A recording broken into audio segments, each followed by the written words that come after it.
Mathematics सीखने की इस सीरीज़ के तीसरे वीडियो में आज हम समझेंगे ट्रिग्नोमेट्रिक रेशियोज़ या त्रिकोणमितीय अनुपात के बारे में। तो चलिए शुरुआत करते हैं आज के इस वीडियो की और सबसे पहले शॉर्ट में समझ लेते हैं कि ट्रिग्नोमेट्री क्या होती है। तो ट्रिग्नोमेट्री मैथमेटिक्स की वो ब्रांच है जो ट्रायंगल्स के एंगल्स और साइड के बीच रिलेशन का अध्ययन करती है। अगर इस बात को हम एक डायग्राम समझना चाहें तो आप देख सकते हैं कि ये एक ट्रायंगल है ना। ट्रायंगल क्या होता है? ट्रायंगल एक ऐसा शेप होता है जिसमें तीन साइड्स होती हैं, 1 2 3 और 3 एंगल्स होते हैं। इस तरह के शेप को हम क्या कहते हैं? इस तरह के शेप को हम ट्रायंगल कहते हैं। इसका हम नाम बता देते हैं ABC। ओके, तो इस ट्रायंगल में 3 साइड्स हैं। कौन कौन सी? AB, BC और AC। ये AC हो गया, ये AB है और ये BC है। ठीक है, ये 3 साइड है इस ट्रायंगल की। और उसी तरीके से इस ट्रायंगल में 3 एंगल्स हैं, जैसे कि हम यहाँ देख पा रहे हैं θ1, θ2 और θ3। ये 3 एंगल्स हैं। अब हम ट्रिग्नोमेट्री में क्या करते हैं? ट्रिग्नोमेट्री मैथमेटिक्स की एक ब्रांच है जिसमें हम किसी ट्रायंगल के एंगल्स और साइड के बीच में क्या रिलेशन होगा, उन रिलेशन का हम अध्ययन करते हैं ट्रिग्नोमेट्री सब्जेक्ट के अंदर। यह विशेष रूप से समकोण त्रिभुज या राइट एंगल ट्रायंगल में उपयोगी होता है। तो जब भी हम ट्रिग्नोमेट्री पढ़ रहे होते हैं तो जनरली हम जो स्टडी करते हैं, हम राइट एंगल ट्रायंगल की स्टडी करते हैं। राइट एंगल ट्रायंगल एक ऐसा ट्रायंगल होता है जिसमें कम से कम एक एंगल 90 डिग्री का हो। ठीक है, जैसे कि हम यहाँ देख पा रहे हैं, ये एक ट्रायंगल है जिसमें ये जो एंगल है, y वाला जो एंगल है, ये 90 डिग्री का है। इसलिए ये ट्रायंगल क्या है? Right angle triangle. तो ट्रिग्नोमेट्री में हम राइट एंगल ट्रायंगल के साइड्स और एंगल के बीच में क्या रिलेशन है उसकी स्टडी करते हैं। उसके बाद एक और टर्म आता है जिसको हम कह रहे हैं ट्रिग्नोमेट्रिक रेशियोज़।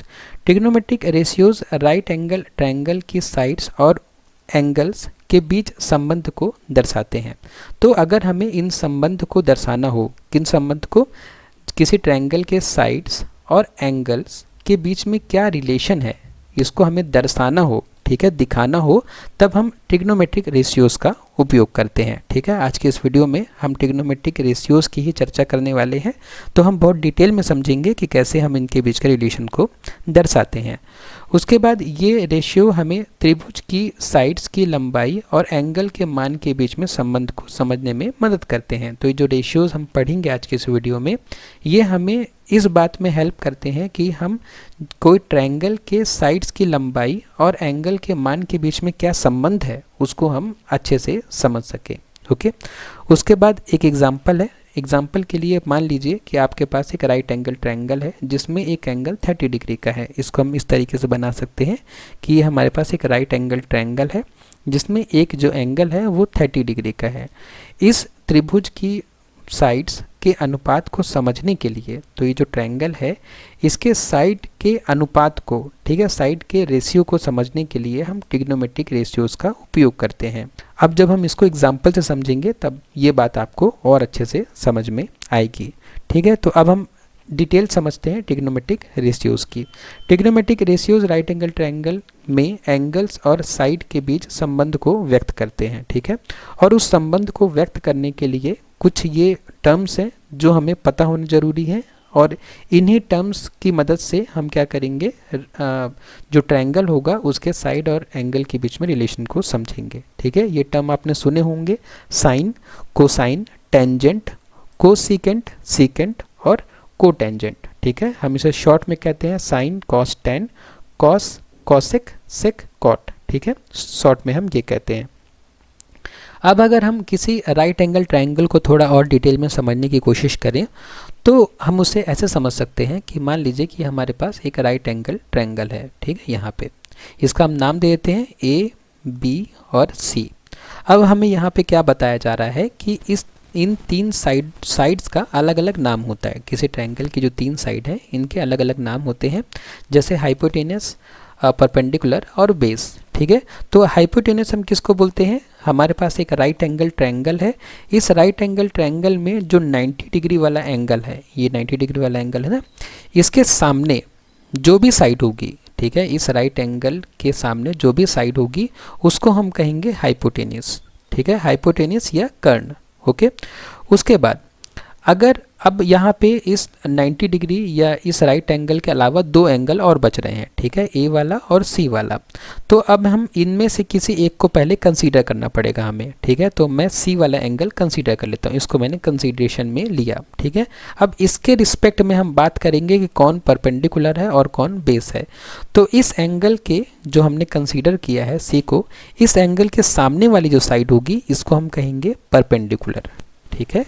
इस एंगल के जो हमने कंसीडर किया है उसके सामने वाली जो साइड होगी उसको हम कहेंगे परपेंडिकुलर, और इससे जो लगी हुई दूसरी साइड होगी, क्योंकि एक तो हाइपोटेन्यूस हो गया और जो दूसरी होगी उसको हम क्या कहेंगे, बेस कहेंगे, ठीक है, बेस। तो इस तरीके से हम पहचानते हैं कि हमारे ट्रायंगल में कौन हाइपोटेन्यूस है, कौन परपेंडिकुलर है और कौन बेस है। ओके, उसके बाद में एक एग्जांपल है, इस एग्जांपल को हम देख लेते हैं कि हमारे पास एक ट्रायंगल है ABC, तो इसको हम बना लेते हैं। एक हमारे पास ट्रायंगल है, ये ऐसा बना लेते हैं ट्रायंगल हम, ये ट्रायंगल है हमारा, ठीक है, ये A है, ये B है और ये C है, ठीक है। राइट एंगल कहाँ पे है, ओके, इसमें क्या बोला है, राइट एंगल C में है, ठीक है। तो हम इसको चेंज कर देते हैं, ठीक है, हम ऐसा कर लेते हैं, ये मान लेते हैं कि हम इसको ऐसा मान लेते हैं, ठीक है। ये हमारा राइट एंगल ट्रायंगल है, ठीक है। अब हमें क्या बोल रहा है कि जो राइट एंगल है, जो एंगल C है वो 90 डिग्री का है, तो इसको हम C मानना पड़ेगा। तो ये A हो जाएगा, ये B हो जाएगा और ये C है, ठीक है। तो C जो है ये राइट एंगल ट्रायंगल है, ठीक है, राइट एंगल है, ठीक है। C पे राइट एंगल हमारा अलाइंड है। तो अब हमें बताना है कि इसमें हाइपोटेन्यूस कौन होगा, परपेंडिकुलर कौन होगा और बेस कौन होगा। तो सबसे पहले देखिए जो C के सामने होगा, ठीक है, क्योंकि 90 डिग्री C पे है तो C के सामने तो हाइपोटेन्यूस होगा। ओके, अब किस एंगल को हम कंसीडर कर रहे हैं यहाँ पे देख लेते हैं। अगर एंगल A जो है थीटा है, इसका मतलब हम एंगल A को कंसीडर कर रहे हैं, तो एंगल A हमारा थीटा है, ठीक है। तो हमने समझा था कि जो हम एंगल कंसीडर कर रहे हैं उसके सामने वाली जो साइड होगी, सामने वाली वो क्या होगी, वो परपेंडिकुलर होगी। तो ये क्या हो जाएगी, परपेंडिकुलर। और बेस कौन हो जाएगी, जो लगी हुई साइड है इस एंगल से, जो थीटा हमने माना है उस एंगल से जो लगी हुई साइड है वो क्या हो जाएगी, बेस हो जाएगी, ठीक है। ये क्या हो जाएगी, बेस हो जाएगी। तो इस तरीके से हम पहचानते हैं कि कौन हाइपोटेन्यूस होगा, कौन परपेंडिकुलर होगा और कौन बेस होगा, ठीक है। यहाँ पे लिखा भी है कि जो AB है वो हाइपोटेन्यूस है, जो BC है, BC वो परपेंडिकुलर है और AC जो है वो क्या है, बेस है, ठीक है। तो इस तरीके से हम पहचानते हैं परपेंडिकुलर, बेस और हाइपोटेन्यूस को। ओके, इसके बाद में अब आता है सबसे मेन कॉन्सेप्ट जो हमें पूरे इस वीडियो में और आगे के पूरे वीडियोस में काम आने वाला है, ठीक है, कि मेन ट्रिग्नोमेट्रिक रेशियोज, ठीक है। तो जैसे कि आपने देखा होगा या सुना होगा कि साइन जो होता है वो परपेंडिकुलर अपन हाइपोटेन्यूस होता है, ठीक है। तो इसको याद करने का तरीका सबको पता है, हम सबको पता है, हम स्कूल में बहुत पढ़ते आ रहे हैं।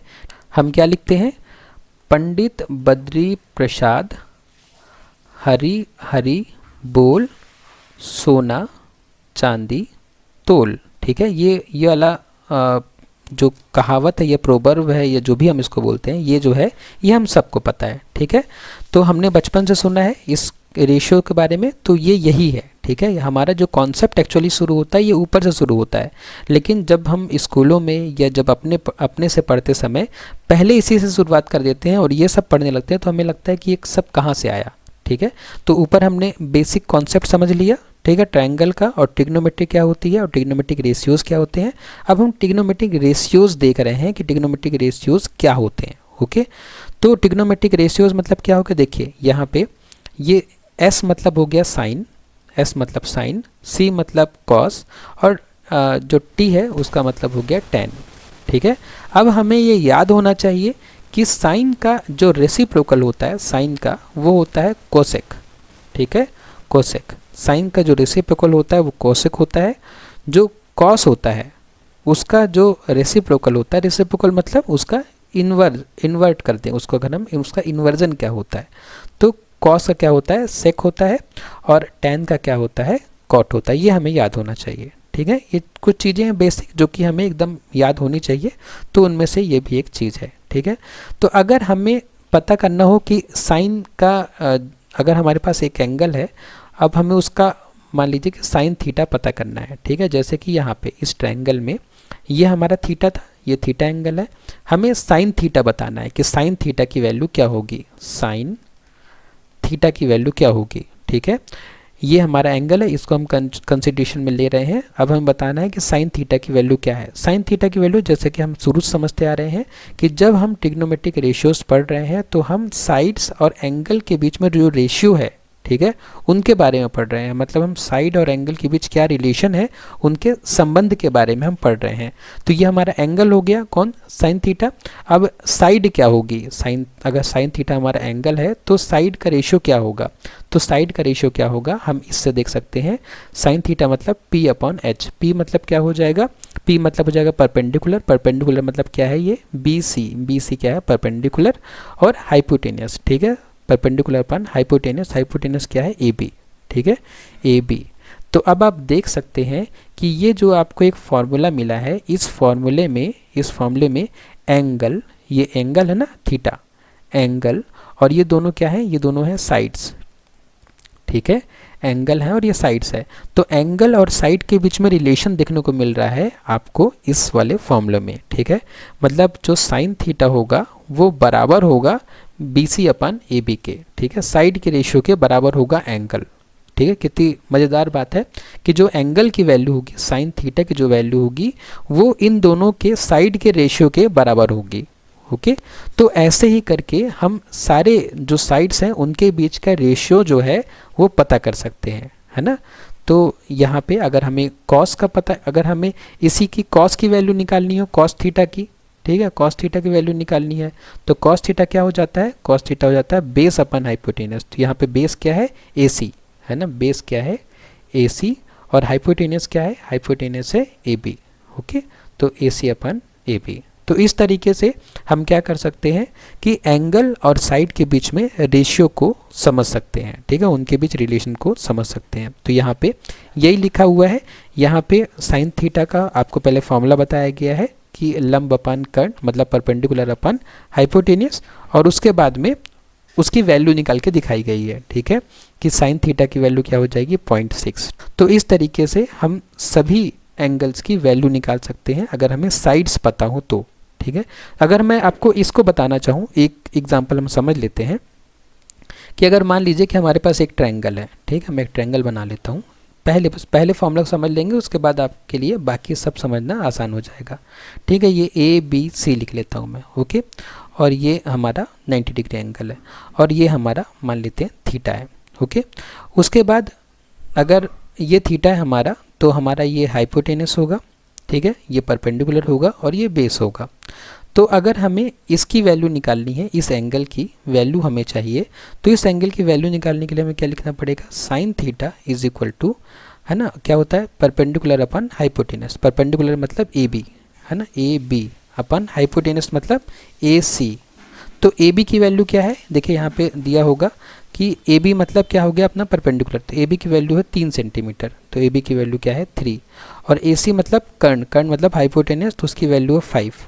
ठीक है, तो 3/5 मतलब कितना हो जाएगा, 0.6। मतलब साइन थीटा की जो वैल्यू होगी वो क्या हो जाएगी, 0.6। ओके, तो इस तरीके से हम sine theta, cos theta, tan theta, ये सब की वैल्यू निकाल सकते हैं। वीडियो में हम आगे समझेंगे भी कि इन सब का उपयोग कहाँ पे होता है। ठीक है, हमारे मन में बहुत बार क्वेश्चन आता है। ठीक है, हम लोग दोस्तों से कहते हैं कि आखिर ये सब का उपयोग कहाँ होता है। अभी हम वीडियो के आखिरी में देखेंगे कि इनका उपयोग कहाँ पे होता है। ठीक है, तो जैसे हमने ये निकाला है वैसे ही हम कोसाइन, टेंजेंट, कोटेंजेंट, सीकेंट और को सीकेंट के लिए भी हम वैल्यूज़ निकाल सकते हैं। ठीक है, फॉर्मूला यही है जो हमको बचपन से पता है ना, साइन कॉस टेन।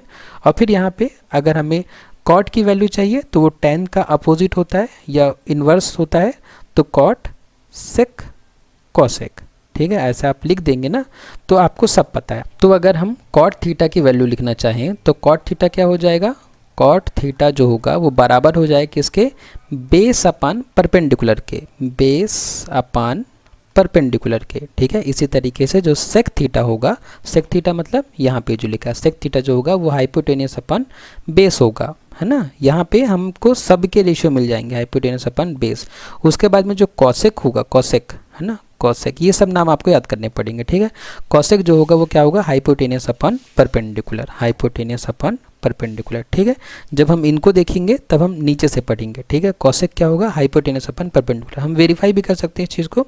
यहाँ पे पहले से लिखा हुआ है जो कॉट थीटा होता है, कॉट थीटा होता है आधार बटे लंब। आधार बटे लंब मतलब आधार मतलब बेस, लंब मतलब परपेंडिकुलर। ठीक है, वैसे ही जो सीकेंट होता है, सीकेंट क्या होता है, या सेक थीटा क्या होता है, सेक थीटा होता है हाइपोटेनस अपन बेस मतलब कर्ण अपॉन आधार। ठीक है, उसी तरीके से जो कोसेक थीटा होता है वो क्या होता है, हाइपोटेनियस मतलब कर्ण अपॉन लंब, है ना, ये कर्ण बटे लंब। ठीक है, जैसे कि हम यहाँ देख पा रहे हैं। ठीक है, ये पी है, पी मतलब परपेंडिकुलर। ठीक है, तो इस तरीके से हम क्या कर सकते हैं, एंगल और साइड के बीच के रेशियो को समझ सकते हैं। ठीक है, अब एक और बहुत ही इंपॉर्टेंट चीज़ है, बहुत ही इंपॉर्टेंट टेबल है जो कि हमें पता होनी चाहिए, क्योंकि अगर ये टेबल पता है तो हमारा आधा काम वैसे ही हो जाएगा ट्रिग्नोमेट्रिक रेशियोज़ में। तो इसमें क्या होता है कि हम साइन थीटा की वैल्यू देखते हैं कि अगर साइन थीटा में जो थीटा है उसकी वैल्यू 0 डिग्री हो जाएगी। मतलब अगर हम देखना चाहते हैं कि साइन 0 की वैल्यू क्या है, साइन 30 की वैल्यू क्या है, साइन 45 की वैल्यू क्या है, और साइन 60 डिग्री की वैल्यू क्या है, और साइन 90 डिग्री की वैल्यू क्या है ना, हम इन वैल्यूज़ को हम डायरेक्टली बता सकते हैं। तो ये जो वैल्यूज़ होती हैं, साइन 0 की वैल्यू 0 होती है, साइन 30 डिग्री की वैल्यू 1/2 होती है, साइन 45 की डिग्री 1/√2 होती है, साइन 60 की वैल्यू √3/2 होती है, और साइन 90 डिग्री की वैल्यू 1 होती है। तो बस हमें इस लाइन को याद करना है, उसके बाद हमारे नीचे की सारी लाइन हमें अपने आप ही समझ में आ जाएगी। ठीक है, बस आप इसको याद कर लीजिए कि 0, 1/2, 1/√2, √3/2, 1, बस इतना याद कर लीजिए। और ऊपर क्या है, एंगल कौन कौन से हैं बस याद कर लीजिए, 0, 30, 45, 60, 90। ठीक है, इन दोनों रो को अगर आप याद कर लेंगे बाकी सारी रो इन्हीं रो से बन जाएंगी। ठीक है, जैसे कि हम यहाँ देख सकते हैं कि साइन थीटा की वैल्यू है 0, 1/2, 1/√2, √3/2 और 1। अगर हमें कॉस थीटा की वैल्यू चाहिए तो हम इसको उल्टा लिख देंगे, ये 1 पहले लिख देंगे, उसके बाद में √3/2 लिख देंगे, उसके बाद 1/√2 लिख देंगे, उसके बाद 1/2 लिख देंगे, उसके बाद 0 लिख देंगे। ठीक है, तो ये साइन थीटा हमने लिखा तो कॉस थीटा हमने उल्टा लिखा तो कॉस थीटा हमारा बन गया। ठीक है, उसके बाद में अगर हमें टेन थीटा की वैल्यू चाहिए तो हमें पता है कि जो टेन थीटा होता है वो sine theta upon cos theta होता है। ठीक है, जो टेन थीटा होता है और sine theta upon cos theta होता है, हमें ये याद रखना पड़ेगा। ठीक है, अगर हमने इतना याद कर लिया कि साइन अपॉन कॉस होता है तो हम इन दोनों को डिवाइड कर दें, साइन की वैल्यू और कॉस की वैल्यू को डिवाइड कर दें, मतलब 0/1 क्या हो जाएगा 0, और इन दोनों को डिवाइड करेंगे। इन दोनों को डिवाइड कैसे करेंगे, ये जब डिवाइड करेंगे तो 1/2 अपॉन √3/2।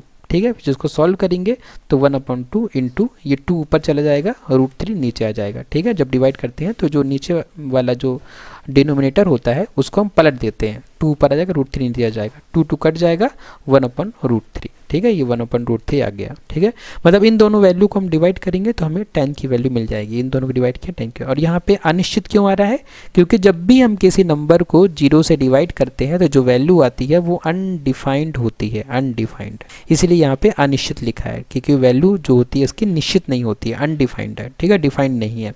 1/0 या कोई भी नंबर अपॉन 0 करेंगे तो वैल्यू अनडिफाइंड आएगी। ठीक है, इतना टेबल याद हो गया। इतना टेबल याद होने के बाद में अब आप याद रखिए कि साइन कॉस टेन, फिर उसके बाद हमें पढ़ना है कॉट सेक कॉसेक। उसके बाद जब हमें कॉट की वैल्यू चाहिए होती है तो हमें पता है कि टेन थीटा जो होता है वो बराबर होता है 1/कॉट थीटा के। ठीक है, हमने इस बात की चर्चा पहले भी करी थी कि टेन थीटा और कॉट थीटा आपस में इन्वर्सली जो होते हैं प्रोपोर्शनल होते हैं। ठीक है, और इसको हम ऐसा भी लिख सकते हैं ना कि cot theta equal to 1/tan theta. तो अगर हमें कॉट थीटा की वैल्यू चाहिए तो हम 1 कर देंगे tan थीटा, तो हमें मिल जाएगी कॉट की वैल्यू। जैसे यहाँ पे 0 है तो 1/0 किया हमने तो अनडिफाइंड आ गया, फिर 1/1/√3 किया तो √3 मिल गया, 1/1 किया तो 1 मिल गया, 1/√3 किया तो 1/√3 मिल गया, और 1 अनडिफाइंड किया तो हमें 0 मिल गया। ठीक है, तो ये करने से हमें क्या मिल जाएगा, कॉट। इसी तरीके से अगर हमें सेक थीटा चाहिए तो हमें पता है कि जो सेक थीटा होता है, सेक थीटा वो 1/कॉस थीटा होता है, ये हमें पता है। तो अगर हम कॉस को इन्वर्स कर देंगे तो हमें सेक थीटा मिल जाएगा, 1/1 तो 1 हो जाएगा, इसको हम उलट देंगे 2/√3 हो जाएगा, ये √2 हो जाएगा, ये 2 हो जाएगा, और ये अनडिफाइंड हो जाएगा। क्यों, क्योंकि 1/0 करेंगे हम। ठीक है, और इसी तरीके से हमें ये भी पता है कि जो कॉसेक थीटा होता है, कॉसेक थीटा वो 1/sin थीटा होता है। तो साइन की वैल्यू हम 1 कर देंगे तो ये भी हमें मिल जाएगा। 1/0 अनिश्चित, 1/1/2 तो 2 मिल जाएगा, 1/√2 मतलब 1/1/√2 तो √2 मिल जाएगा। और इसी तरीके से इसको इन्वर्ट कर देंगे और इसको इन्वर्ट कर देंगे। ठीक है, इन्वर्ट कर देना मतलब समझ रहे हैं आप ना, इन्वर्ट कर देना मतलब कि जैसे ये 1/√2 है या ये √3/2 है ना, √3/2 है, इसको हम इन्वर्ट कर दे रहे हैं। इन्वर्ट कर दे रहे हैं मतलब 1/√3/2 कर दे रहे हैं हम। तो 1 जब √3/2 करेंगे तो 2 ऊपर चला जाएगा और √3 नीचे आ जाएगा, तो ये हमें क्या मिल जाएगा 2/√3। ठीक है, इस तरीके से ये टेबल हमें याद करनी है और हमें ये याद करना है। ठीक है, इन दोनों को जब आप याद कर लेंगे, ठीक है, तो अब जो है आपके लिए ट्रिग्नोमेट्रिक रेशियोज जो होंगे बहुत आसान हो जाएंगे। अब इसके बाद ज़्यादा कुछ बचता नहीं है ना। तो उसके बाद एक होता है ट्रिग्नोमेट्रिक आइडेंटिटीज़। बहुत सिंपल से फॉर्मूले हैं, ये फॉर्मूले आप याद कर लेंगे तो फिर ज़्यादा कुछ बचता नहीं है ट्रिग्नोमेट्रिक रेशियोज में या ट्रिग्नोमेट्री पूरे चैप्टर में, है ना। अब देखिए ये फॉर्मूला क्या है कि sign square theta plus cos square theta 1 होगा। ठीक है, ये तो बहुत बेसिक फॉर्मूला है जो कि सबको पता होता है, ये सबको पता होना चाहिए। ठीक है, कि sign square theta plus cos square theta 1 होता है। इसको याद करने के बाद आप यह इन दोनों में कंफ्यूज हो सकते हैं। अगर इन दोनों में कोई याद करने में कंफ्यूजन हो तो आप इसे ऐसे याद रखिए कि दोनों सी वाले, देखिए दोनों सी से शुरू हो रहे हैं ना, ये कॉट और कॉसेक, तो इनको हमें साथ में लिखना है। ठीक है, तो आप लिख दीजिए 1 plus cot square theta equal to cosec square theta. जब आप ये लिख देंगे, आपने ये लिख दिया पहले, आप इसको पहले याद करिए। ठीक है, उसके बाद अब बचा क्या, अब tan और sec ही तो बचे हैं, साइन हो गया, कॉस हो गया, कॉट हो गया, कॉसेक हो गया। अब कौन बचा, tan बचा और sec बचा, तो 1 plus tan square theta equal to sec square theta. ठीक है, ये 3 फॉर्मूले आप याद रखिए। हम बारी बारी से हर एक वीडियो में थोड़े थोड़े फॉर्मूले याद करते जाएंगे। ओके, उसके बाद अब इस फॉर्मूले का उपयोग क्या है, इस फॉर्मूले का उपयोग ये है कि अगर आपको साइन थीटा की वैल्यू पता है, अगर आपके पास साइन थीटा की वैल्यू 0.6 है तो आप कॉस थीटा की वैल्यू कैलकुलेट कर सकते हैं। क्यों, क्योंकि आपको पता है कि sign square theta plus cos square theta 1 होता है। तो अगर हम इसको रीअरेंज करेंगे इस इक्वेशन को तो हमें क्या मिल जाएगा, cos square theta equal to 1 minus sine square theta. हमें पता है कि ये जो साइन स्क्वायर है ये प्लस में है ना, ये साइन स्क्वायर थीटा। तो जब हम इसको इस तरफ लेके जाएंगे इक्वल टू के इस तरफ, तो इसका साइन चेंज हो जाएगा। ठीक है, इसका साइन चेंज हो जाएगा और ये क्या हो जाएगा, माइनस हो जाएगा। तो हम क्या करेंगे, साइन थीटा की वैल्यू यहाँ रख देंगे, देखिए जैसे कि यहाँ पे रखी हुई है ना। और फिर हम 1 से माइनस कर देंगे तो हमें कॉस की वैल्यू मिल जाएगी। उसके बाद हमें स्क्वायर रूट निकालना पड़ेगा, स्क्वायर रूट निकाल के हमें वैल्यू मिल जाएगी। इसके बाद मैं आपसे बता रहा था कि ये जो ट्रिग्नोमेट्रिक रेशियो होता है, ये जो ट्रिग्नोमेट्री होती है, इसका उपयोग कहाँ होता है, तो वो हमें मिलेगा एप्लीकेशंस ऑफ ट्रिग्नोमेट्री में। तो जो ट्रिग्नोमेट्री होती है उसका उपयोग इंजीनियरिंग में होता है। जैसे हम जब पुल बनाते हैं या बड़ी बिल्डिंग बनाते हैं तो उसके डिज़ाइन में हमें ये एंगल्स काम आते हैं। ठीक है, उसके बाद जो खगोल विज्ञान होता है उसमें हमें ग्रहों और तारों की दूरी मापने में भी ये रेशियोज़ काम आते हैं। उसके बाद नेविगेशन मतलब कि हवाई जहाज़ और जहाज़ों के रास्ते को तय करने में भी ये काम आते हैं। और इसके अलावा फिजिक्स में भी गति, बल, ऊंचाई जैसी समस्याओं में भी ये सारी चीज़ें हमें काम आती हैं। तो नेक्स्ट टाइम जब आपको कोई पूछे कि साइन थीटा कॉस थीटा ये सब कहाँ काम आता है, तो आप उनको बता दीजिए कि कोई भी इंजीनियरिंग का एप्लीकेशन इनके बिना नहीं बन सकता। ठीक है, एग्जाम्पल के लिए मान लेते हैं कि सीढ़ी दीवार के साथ 60 डिग्री का कोण बनाती है। तो हमारे पास क्या है, एक दीवार है। ठीक है, हम पहले दीवार बना लेते हैं, ये दीवार है। ठीक है, थोड़ा टेढ़ा बनेगा, चिंता मत करिए उसका, उससे कोई दिक्कत नहीं है। दीवार है, ठीक है, और एक सीढ़ी है हमारे पास, एक सीढ़ी है। ये जो सीढ़ी है दीवार से 60 डिग्री का एंगल बना रही है। ठीक है, ये जो सीढ़ी है ये दीवार से 60 डिग्री का एंगल बना रही है। अब और क्या लिखा है, जो लंबाई है वो 10 मीटर है। किसकी, जो सीढ़ी है उसकी लंबाई कितनी है, 10 मीटर है। ठीक है, सीढ़ी की लंबाई कितनी है, 10 मीटर है। अब अगर हमें ऊंचाई निकालनी है इस दीवार की, कि इस दीवार की यहाँ से यहाँ तक की ऊंचाई क्या है। ठीक है, इस दीवार की यहाँ से यहाँ तक की ऊंचाई क्या है, तो उसके लिए हमें पता है कि यहाँ से ये जो एंगल बन रहा है 90 डिग्री का है। ओके, तो 90 डिग्री के एंगल के सामने वाली साइड क्या हो जाएगी, हाइपोटेनस हो जाएगी, है ना, ये हाइपोटेनस हो गया। उसके बाद ये 60 डिग्री है तो इसके सामने वाली साइड हो जाएगी परपेंडिकुलर और ये हो जाएगा बेस। ठीक है, ये सब हमें पता है।